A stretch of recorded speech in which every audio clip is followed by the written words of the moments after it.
Well, when she and I began to speak, we looked at a lot of images taken in the 1940s and how superbly lit they were, and how women had a sense of danger and mystery and mystique about them by the way they were lit. And then we started thinking, well, what if the hair and makeup were sort of, we were able to find a hybrid. And then when Sandy was talking about having a column within the period skirt, I thought, well, that's a very Joan Crawford. And so we sort of went from there. I do think the thing about the story of Cinderella is it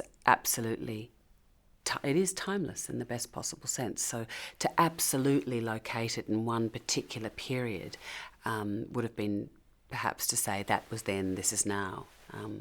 Whereas the visuals are much more, opulent and available to our modern eye, I think.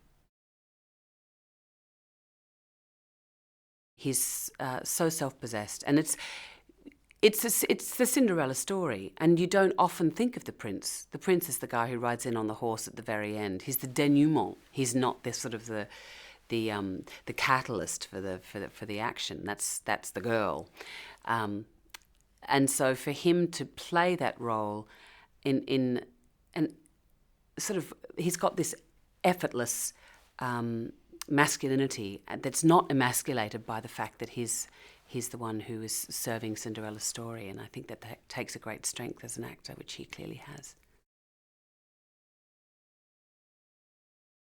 They were fantastic.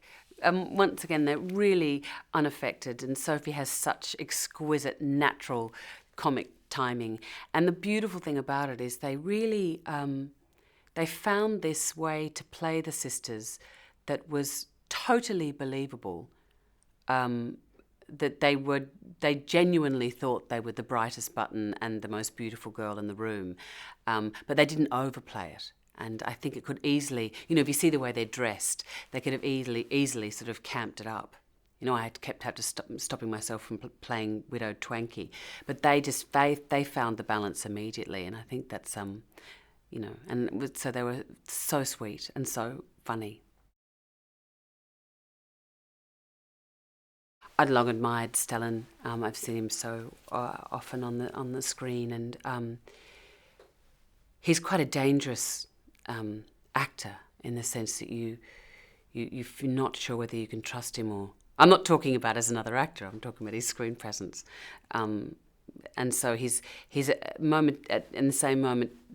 You're thinking, do I trust him? Do I not trust him? And I think that's a fantastic quality that he brings to the Archduke. On my very first day was working with him, and I thought, gosh, this is a great job.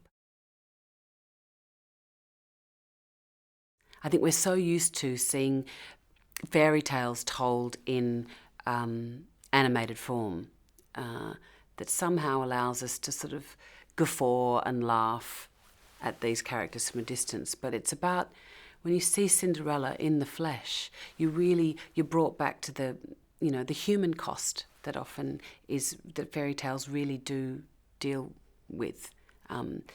It's about the big bad wolf, or the wicked stepmother who's actually there, rather than sort of something fictitious.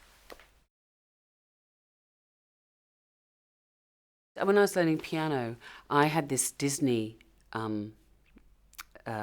book of Disney, the songs from Peter Pan and the songs from Cinderella, and so my favourite song to play for the whole thing was the I Know You, I Danced With You Once Upon a Dream. So I know that song inside out, and I used to play that pretty much every weekend growing up.